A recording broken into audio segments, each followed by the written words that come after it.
अदालत में लड़ाई जिस एजेंसी के जरिए पहुंचाई गई है उसकी जो पूरी मंशा है वो सिर्फ और सिर्फ विपक्ष को प्रताड़ित करने की है। इधर गुजरात में अधिवेशन होता है, राहुल गांधी जी मोडासा पहुंचते हैं और इधर चार्जशीट दाखिल की दी जाती है। आप क्रोनोलॉजी समझिए ना।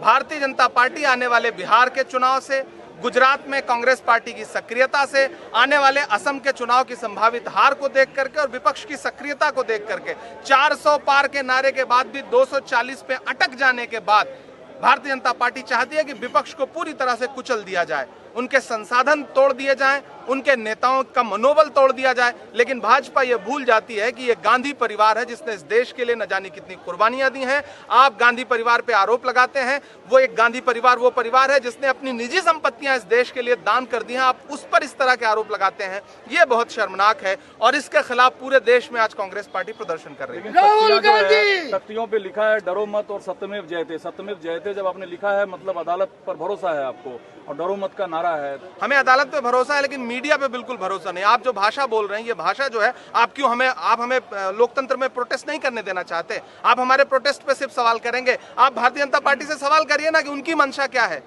गुजरात में अधिवेशन होता है, तुरंत चार्जशीट दाखिल हो जाती है जिसका कहीं दूर दूर तक कोई नाम नहीं था। आप 55 घंटे बुला करके पूछताछ करते हैं। तो दरअसल भारतीय जनता पार्टी की मंशा पे सवाल खड़े करके विपक्ष को आप प्रोटेस्ट भी नहीं करने देना चाहते क्या?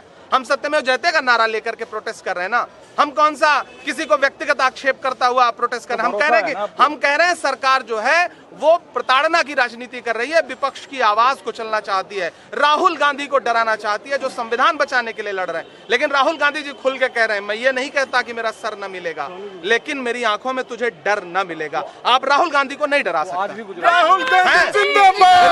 राहुल गांधी जी गुजरात में है और मिशन गुजरात, अधिवेशन, बिहार में सक्रियता, असम का संभावित चुनाव, क्रोनोलॉजी समझ लीजिए। यही है भाजपा की नफरत की और डर की राजनीति के विपक्ष से जनता के भरोसे ना जीत सको तो एजेंसियों को उतार दो, ईडी को उतार दो, इलेक्शन कमीशन को उतार दो, सारे संसाधन उतार दो और विपक्ष को डराओ।